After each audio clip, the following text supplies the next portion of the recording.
好，欢迎回来，新闻大白话，来关注一下哦。昨天大家在看到了南韩这个消息，尹锡悦现在不是被限制出境吗？在这个同一时间点，他的空军1号起飞，大家想说，哈，尹锡悦你要逃了吗？这么快被限制出境，然后空军1号起飞，好像照着大家想象中的剧本出现了。就是我们总觉得说，哎，一有战乱的时候，总是先逃的是总统嘛。那结果啊，这个消息一出啊，引发了全球的关注哦。韩国的空军1号怎么就这样飞起来了？后来呢，他们赶快出来消毒说，哎，没有，这是一个例行的训练飞行，说尹锡悦没有在专机上面。但是人家讲说，这会不会是一个演练呢？会不会是在为了逃亡做练习跟准备呢？那总之，反正现在大家就是觉得说，不能让尹锡悦逃出去了，才会引发那么大的一个国际关注。那再来，我们看这个尹锡悦，他正在找寻律师哦，他可能是想要寻朴槿惠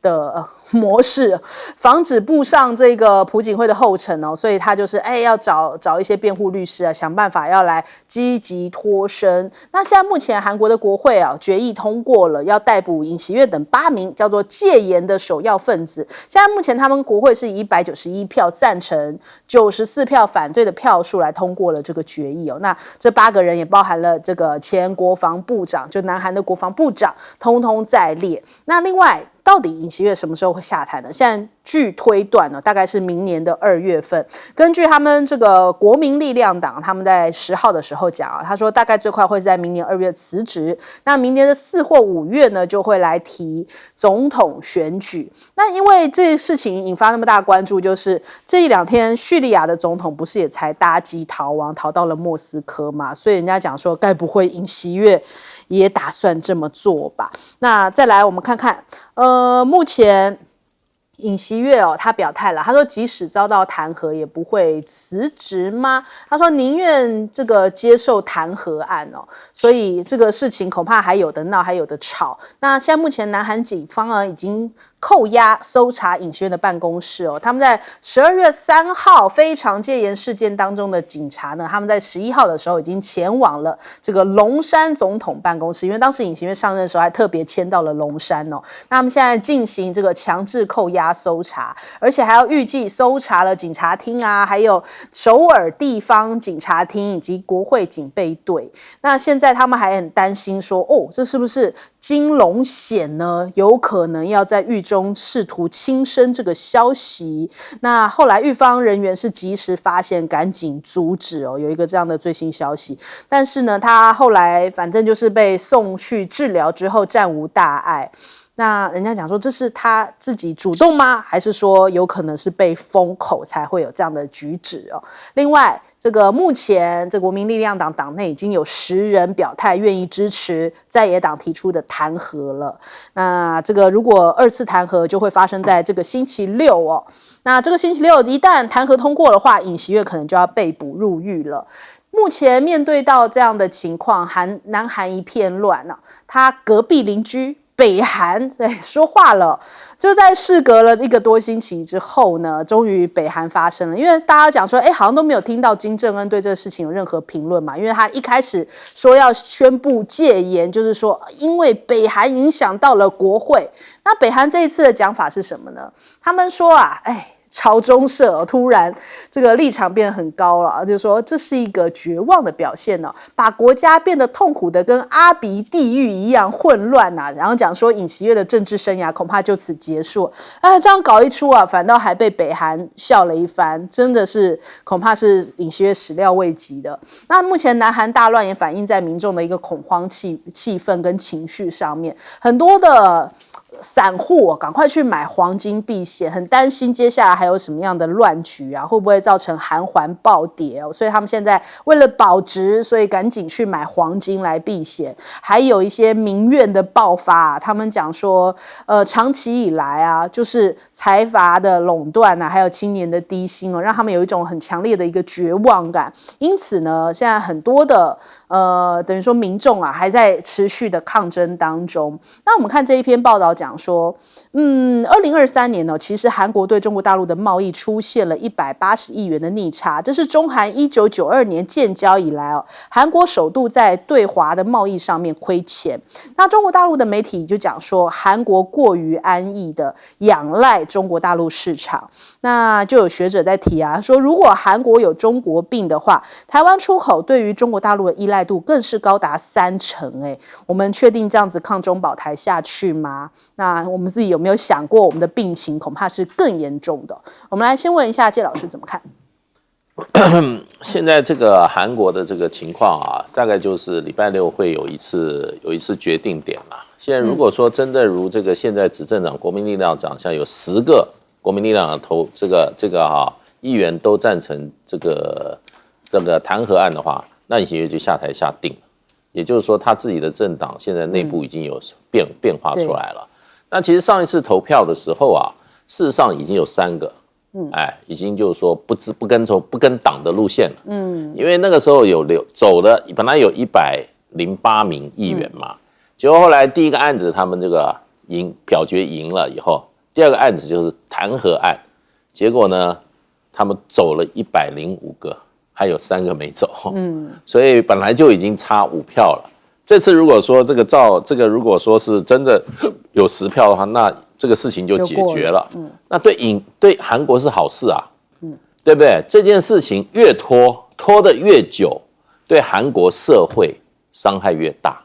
那对韩国社会伤害越大，对韩国的经济就伤害越大。对，韩国的这个买黄金的人可能就会更多。对，那所以就变成就是说这个情况现在就是这些尹锡悦还有这些韩国的执政党他们这些人一念之间韩国的执政党打什么算盘呢？他为什么要拖到明年2月呢？因为这个时候这个李在明他身上有一个官司，如果李在明的身上官司确定他有罪的话，李在明就没有办法出来选。对，那现在韩国国民力量党的这个这个党首这个韩什么勋韩勋他就可以出来选。所以都是为了自己打算。那有没有政治是非？没有政治是非。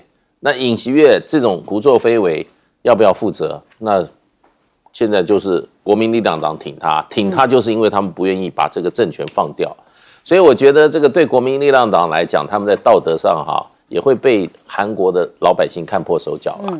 那所以就变成这个事情，就看看这个礼拜六了。如果说能够落幕的话，那就尹锡悦就乖乖的到监狱去蹲一下，为他的做的错事坏事负责。那韩国还有希望恢复政治秩序，恢复正常的政治秩序，恢复正常的社会秩序。那这个国家就等于说受到伤害会减少。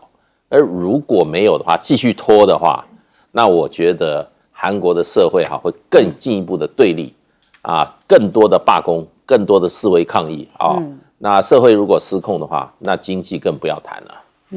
好，请教盛峰哥。这样子这个台湾呢关键字出来了，这是今年的关键字，贪腐的贪，对，斗就是恶斗不停的斗，再过来一个是骗这个诈骗集团的政府也是一个诈骗集团的骗。那我想今天要是让韩国人来选关键字，应该是乱。而且那个乱已经乱到毫无章法可言。整个的韩国的社会里面呢，对于这个毫无章法的乱他们也不以为意。我随便举一个例子随便这一步呢，他宣布了戒严，然后国会呢是没有经过召集的情况下，就翻墙而入然后就举行了这自行集会国会，然后就推翻了。那假如从一个严格的法治社会来看的话，要来开会不是你跑来就算，要有召集要有通知召集嘛。那大家在不在？不在意，为什么不在？因为你尹锡悦恶搞，所以呢，我们也只好这样子来对你，就以暴易暴的情况就产生。我再举一个例子，像韩国的国会通过要有关部门逮捕尹锡悦，所有的法律、所有的国会所有的议会，大概很少通过这样的法律说政府你去逮捕谁？因为逮捕谁，这是政治问题，这是法律问题。那国会决定的是什么？是政治问题。可是韩国有没有人在意这个？也不在意，因为大家只想看把问题给解决了就好。假若是这样子走下去的话，这个乱啊就会变成什么？就是这一个弹劾。事实上，假如对尹锡悦、对韩国的执政党讲起来，最好的结论应该是弹劾案，因为弹劾了之后，他不是下台啊，弹劾之后还要送到司法机构，然后在一定的时间内啊，6个月内要做决定。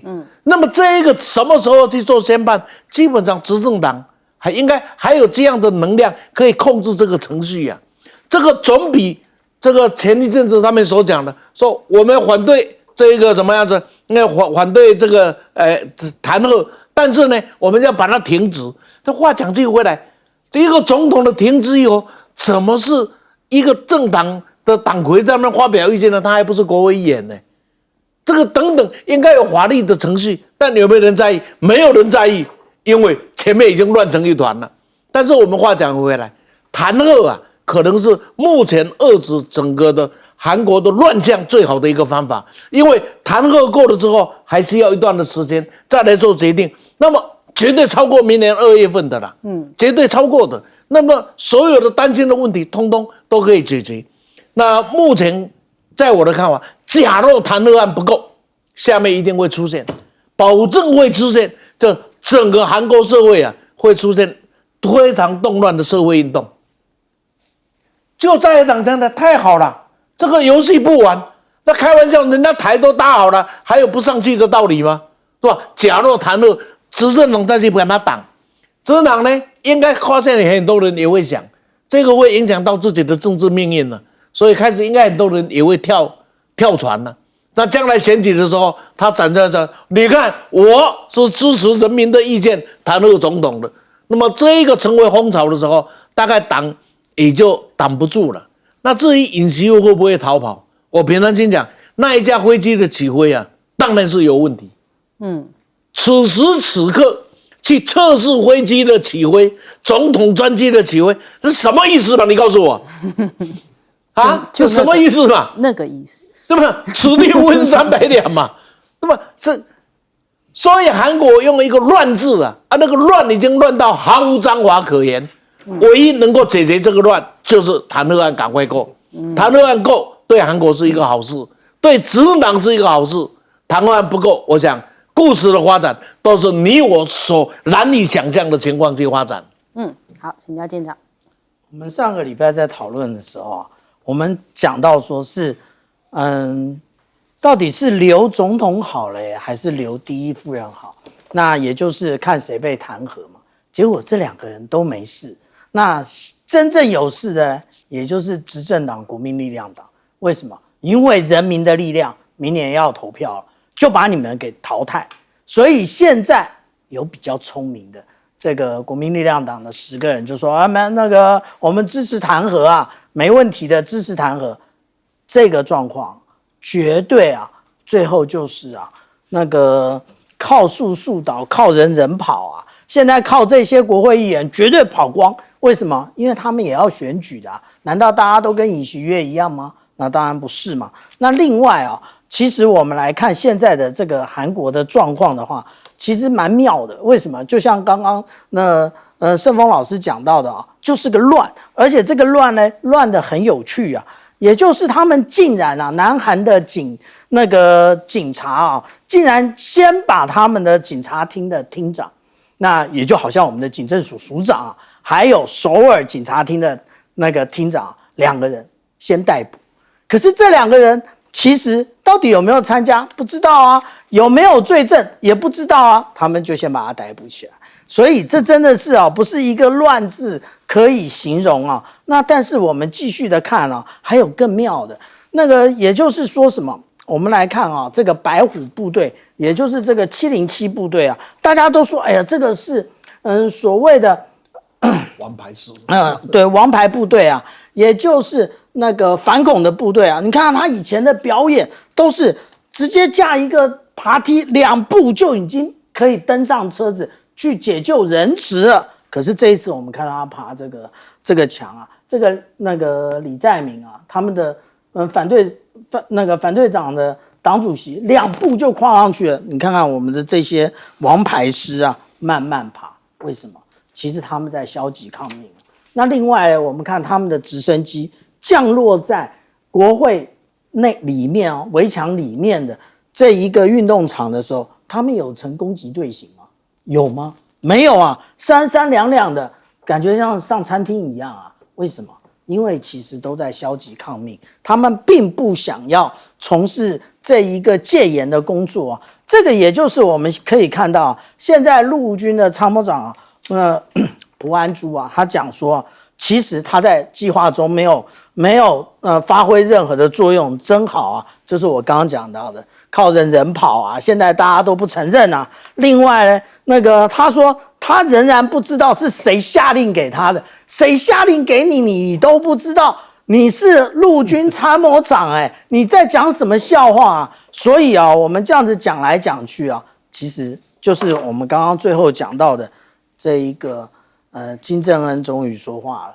金正恩呢，其实对于这样的状况，南韩这样的状况，他其实应该也是觉得很怀疑的。什么时候啊，南韩变成这个样子啊？然后也就是说，其实南韩这个乱象如果还不结束的话，他的今年的经济还有明年的经济一定会惨到吓死人。好，我们来看一下这个最新消息哦，就是刚刚这个最新消息传出来，就是说这个国民力量党面对到这个星期六的弹劾，现在已经是说有10人明确的表态要来倒戈了，要来投下赞成票，所以现在目前检调是已经在进行这个搜索，那也让这个尹锡悦跟这个检调已经在正面对峙哦，双方已经呈现这个对峙状况4个小时。我们先休息一下，广告之后马上回来。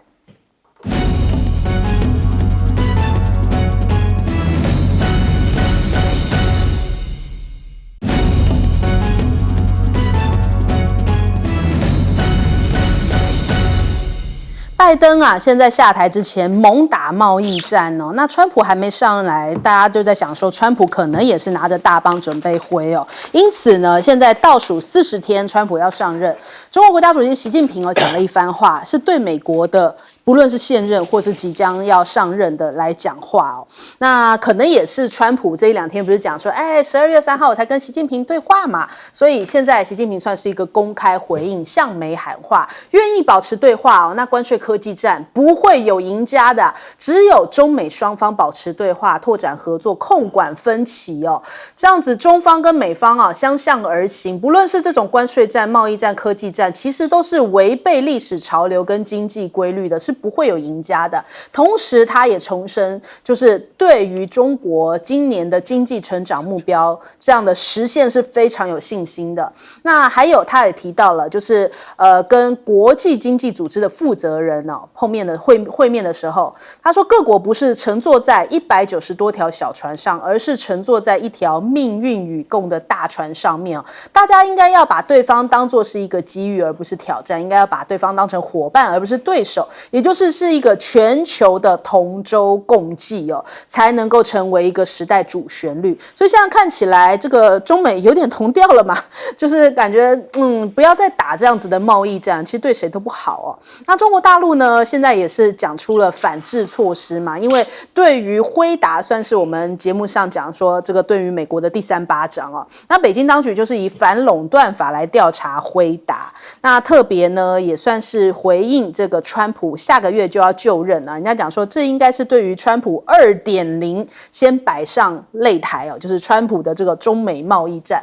那再来，辉达可能要面对到50亿美元的罚款哦。辉达讲说，我们愿意回答任何业务的问题呀。但是你看看辉达对于中国大陆的依赖度，它在中国大陆的营收是115.7亿美元，占了它这个收入的大概有12.7%哦。那辉达2023年全球数据中心 GPU 的市占率是98%哦，也就是说，哇，你这样整个换算起来，几乎全世界哦，算是辉达独占98%的市场。场，那其中这98当中又有13%快13%是中国大陆的，所以影响非常的大。那中国大陆这样的反垄断调查也使得辉达连跌2天的股价甚至连台积电的 ADR 也跟着一起跌。倒是在这个节骨眼，这个马斯克突然大赞了 Google 的晶片就使得这个 Alphabet 的股票股价成长了5%啊！哇，这是不是又开始变成 AI 晶片的这个领域要开始洗牌了呢？因为过往一定都是辉达的天下。那另外呢，川普是不是又在吃别国的豆腐？他再次的受访的时候表达了对于加拿大、墨西哥都可以成为美国的一个州啊，说如果要我补贴他们，那你们就干脆变成美国的一个州好了。所以他看到杜鲁道就在那边在他那个 True Social 上面又说，对州长喊话，就直接大喇喇的这样子给你洗脸那所以杜鲁道现在是不是也有点气就是说，如果你川普要这么做的话，我们加拿大也要祭出报复的关税。那叶伦也在讲，接下来川普的关税措施恐怕会使得整个物价上涨。但川普就是个生意人他也喊出一句话。只要投资10亿美元，只要是个人或企业，你拿出这笔钱都可以得到我们新政府的快速审批所以凡事都是看美国赚不赚钱。我们来问一下季老师，现在这个就说川普还没有上任，可是他已经对很多事情他已经在怎么讲，已经在掌握美国的情势了。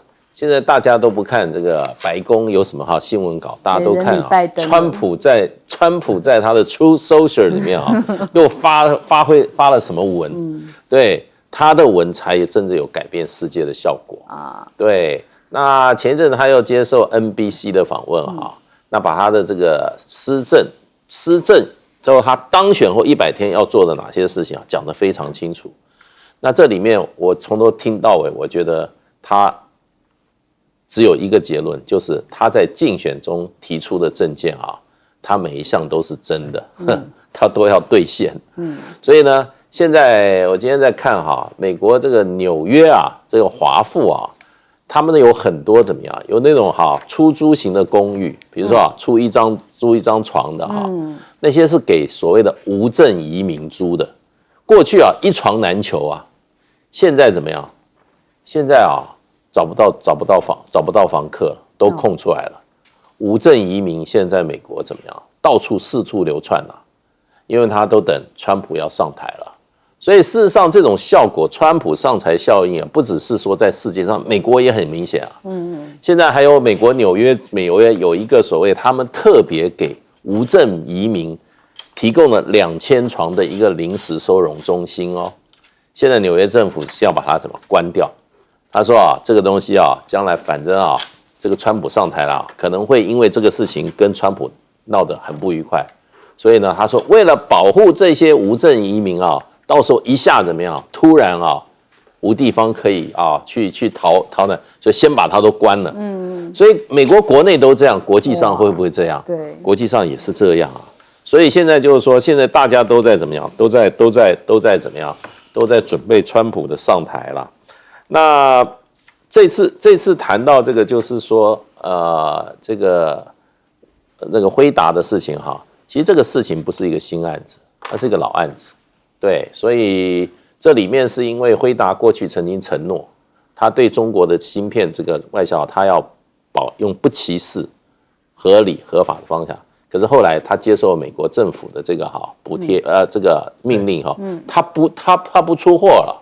所以中国大陆才说这个案子还要调查，不过这个案子调查还要1年多才会有结果。那不过基本上显现就是说，中国大陆对美国的贸易的制裁大概也开始反制措施会越来越强硬。好，请教盛峰哥。这样子就是中美之间的贸易，美国一定要认清一件事：假如为了遏制中国大陆而发动所谓的贸易战、科技战、金融战等等等等，那你是为了遏制中国，那你自己不见得会有收益假如你是为了保护你自己，那你去跟对手怎么样？那这个时候不是用战，而是用谈。我为了保护我自己，我们当然要共存共赢是用谈的，而不是用打的。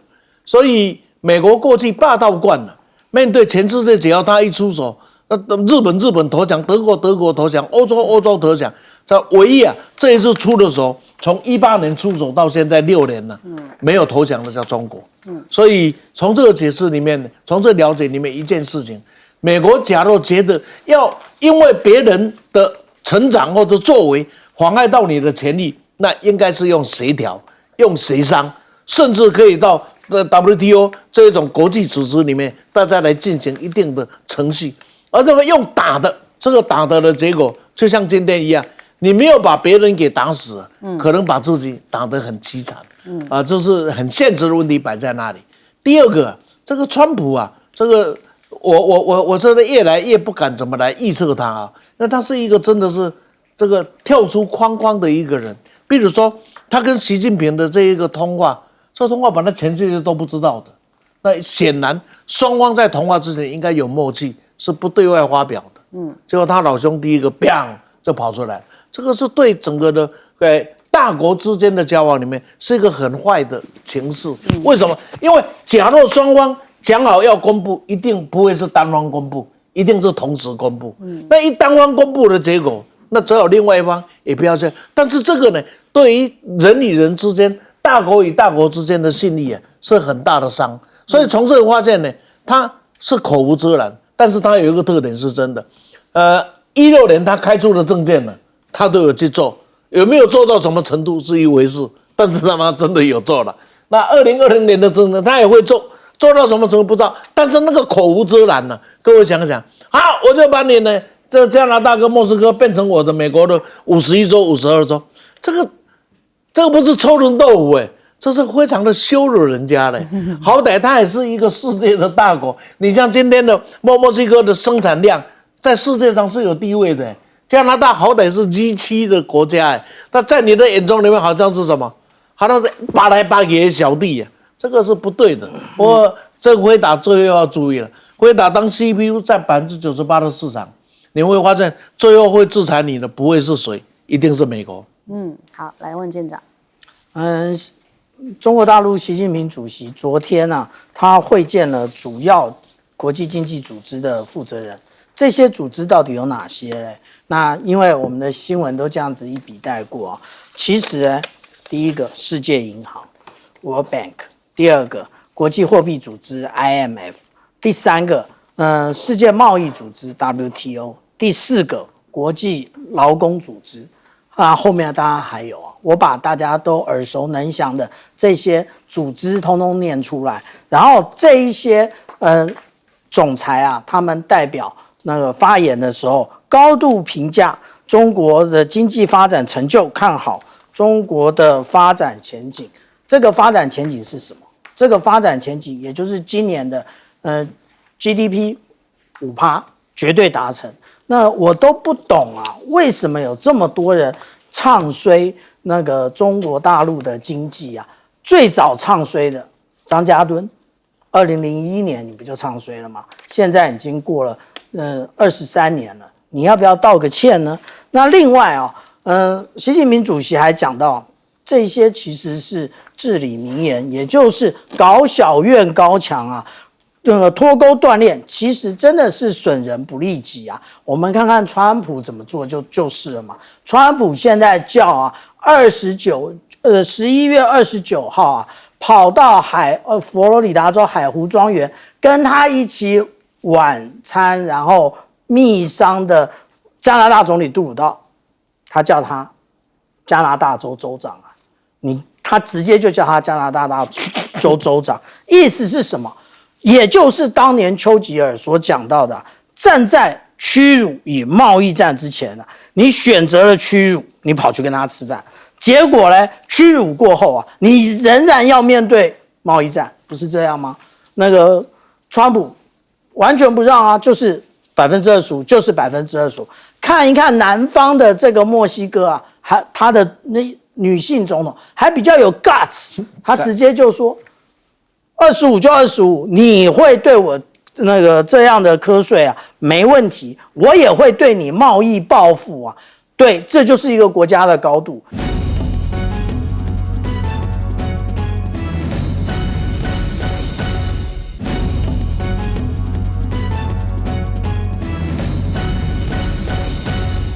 马上来关注一下哦，因为中国大陆昨天进行的这个演习哦，不是联合利剑 C， 但是让大家看到了一个更大的规模，就是中国大陆用2道墙破除了美国的岛链战嘛。以往我们讲说，这个美国在这边设了第一岛链哦，这其实是以美国的角度来看，防卫美国的第一岛链。但是昨天我们看到了，中国大陆是已经把那一个你们所谓的第一岛链变成了我的第2岛链，就是我们自己先在这个沿岸先设了一道，然后再来一个在第一岛链的。这样子变成2道墙破美的岛链战哦。那那个我们看到国防部是讲说，这数量其实蛮惊人的100艘这个解放军的军舰呢，形成了2道墙，阻止他国介入，也就是这是一个区域拒止哦。这当然是冲着美国释放出来这个强烈的讯号啊。那所以他们现在正在严密的监控说这个解放军是不是会由训转战，64架的这个解放军的军舰出海，4面环台，说是1996年以来最大规模的海上演习哦。那所以这个讯号就是告诉台湾也好，告诉美国也好，现在当中国大陆要进行这样的一个区域拒止的时候，力量展现得出来，也不是说说而已哦。那我们看到有一些专家在讲这不只是剑指台湾，同样也是在恫吓日韩非3国。也就是说呢，他们现在这个告诉你，第一岛链我们同样有办法用这样子的一个规模来做一个，就是让美国不敢靠近的一堵墙在前头。那还有这个国防部也讲说，这其实是想要把台海给内水化吗？那他们这次讲说，是避开了国际的航路在台海中线以西，在上海一路向南到福建外海有1000公里那某种程度上面，这个威慑的对象不是只有对于台湾，而是呢尝试对台湾全面的封控，以及向外延伸兵力，把台海内水化。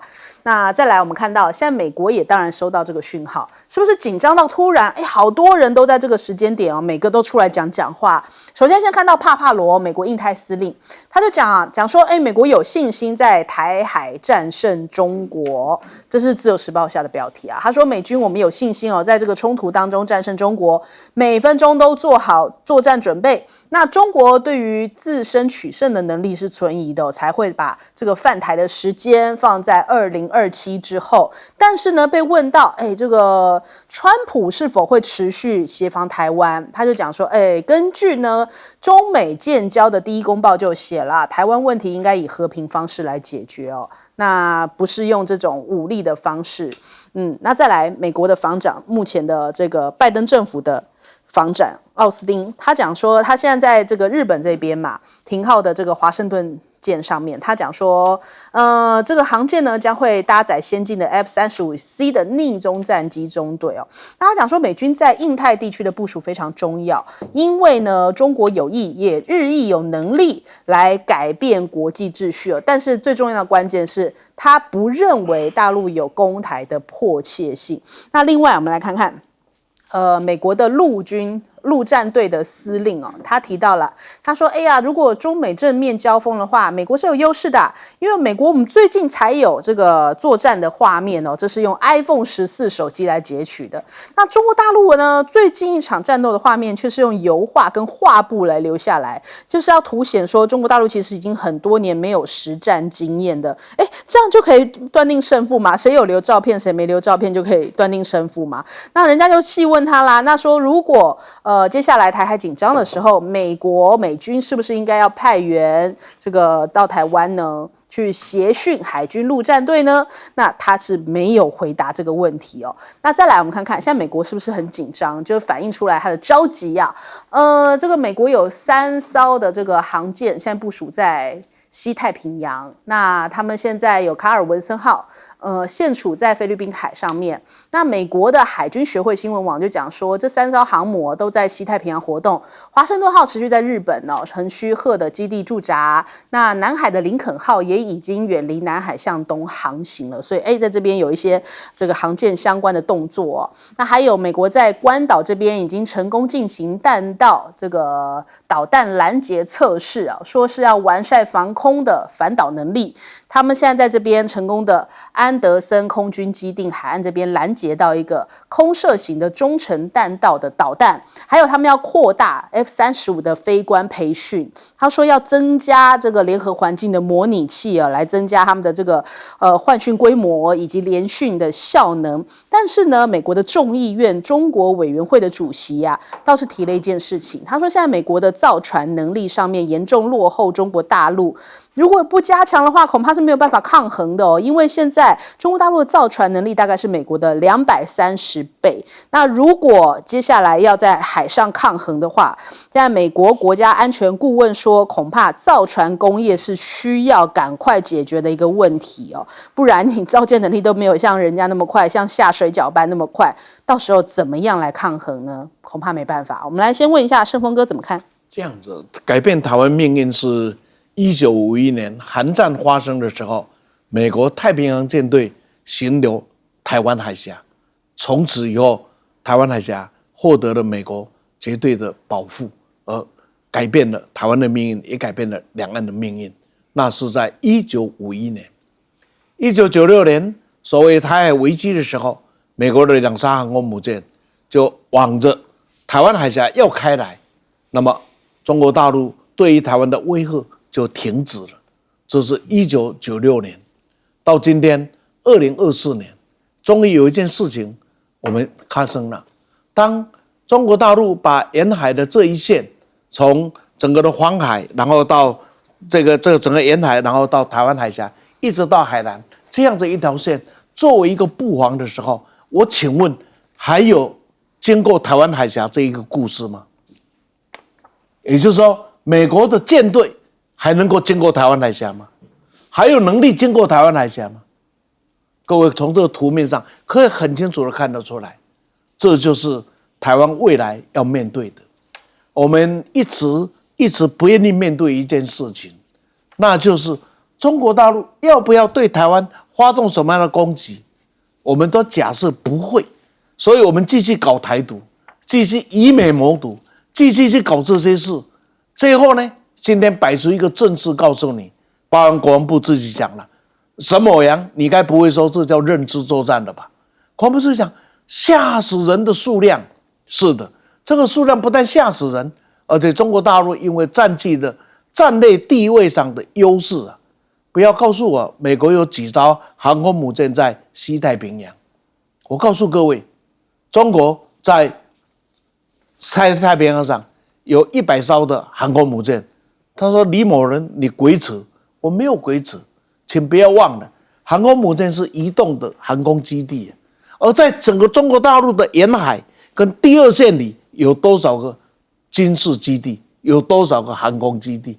假如你的飞机还得是一路千里迢迢的带到这里才能起飞，而中国大陆却可以在沿岸的第一线、第二线起飞，你说你所能占据的航空母舰的优势又有多少呢？假如今天的决战点是在夏威夷，刚才我说的话收回来。假如今天的决战点是在第一岛链，是在整个的这个台湾海峡，那我请问，3艘航空母舰跟300个航空基地，你觉得输赢在哪里？又面对的陆基，所有的导弹、飞弹，你又在哪里？你的一艘军舰所带来的飞弹使用完了以后，你还要回到母港去装饰，而它就在现场上。所以从这里面的过去，中国大陆是没有能力，不是没有能力，说能力是很辛苦，而今天它已经展现出了这样的能力，只是我们大家愿不愿意面对。所以你可以看看美国的这个帕帕罗，这最喜欢讲话的帕帕罗，这我越听越觉得他这砰砰砰在敲敲锣而已。你觉得他讲这话有意义吗？啊，这个好像2个人在打架的时候，有没有？我一定可以赢你，你可以赢我不重要嘛，重要的是你摆出来的姿态，你有多少的本事？这叫美国国会讲的造船能力230艘啊，不230倍啊，什么道理？请回想一下，2次大战美国之所以能够战胜，最重要的原因是什么？是所谓的同盟国的兵工厂。德国、日本1艘舰被炸沉了，什么时候再来第2艘？不知道。而美国才可以不断的像下饺子一样的船一艘一艘的造，军舰一艘一艘的下水，飞机一架一架的造。这战争决定的就是这些东西嘛。所以，尤其假如这场战争是在沿海，是在中国大陆的沿岸，是在大陆的所谓的自化的第一岛链，美国化的所谓的第一岛链，在这个千里里面，都是它的飞航范围之内啊。在这样的情况下，当他拥有这样足够力量的时候，你信任美国会来吗？啊，或者美国会逃跑，或者美国在那边讲完的话了以后，然后在台湾买更多的武器，然后呢就没有然后。好，请教舰长。昨天所有台湾的，无论是平面媒体或者是网络媒体，都刊载了一篇所谓的国安人士所讲到的1996年飞弹危机之后最大的军事行动啊。那这个他在讲说4大理由成为中国大陆说不出口的一个演习啊。那这个演习我们大家注意几个重点啊。那他在讲到说，第一个规模很大，然后大到国防部的说法是非常惊人啊。那其实呢，我们这样讲啊，我们看到的只是我们看到有关于昨天的这一个是这一条线啊，这一条线，可是有没有人告诉我们，其实呢，从11月28号到30号，在黄海跟东海早也有7个所谓的空域保留区，尽在掌握的国防部，你告诉大家了吗？你没说，这个还是一个越南的一个军事记者告诉大家的。然后这一个我们讲到国安人士啊，他说这个会牵动日本跟菲律宾。好，我们看看日本说了什么。日本这个防卫省统合幕僚监部，这是我今天早上8点35分的截图啊，什么都没说，静悄悄的。他最后公布的是12月10号推定那个解放军的这个无人机的动向而已啊，哪有什么90艘船啊，是不是？然后而且这90艘船，我们刚刚看到7个操演区，可是国防部或者这国安人员有讲清楚一件事吗？他们全部都在2022年这个解放军早已否认的海峡中线以西呀。他为什么在海峡中线以西？这个恐怕才是真正的问题核心啊！他为什么不像之前的联合利剑 204A、204B 整个环岛为什么都在海峡中线以西呢？其实他们是在做自己的有关于嚇阻抵近侦察的演练。不信啊，我再拿刚刚那张图给大家看。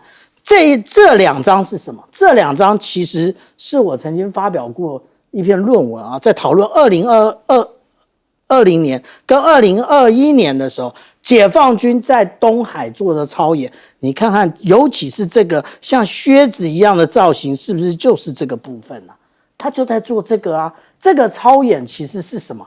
这个操演在2020年的时候，其实是武装海岛巩固近岸空防，这个是中国大陆自己的防御。那2021年呢，其实是反低空破防，嚇阻抵近侦察。所以这一次根本就是中国大陆对于自己的防卫，但是更大打脸的来了。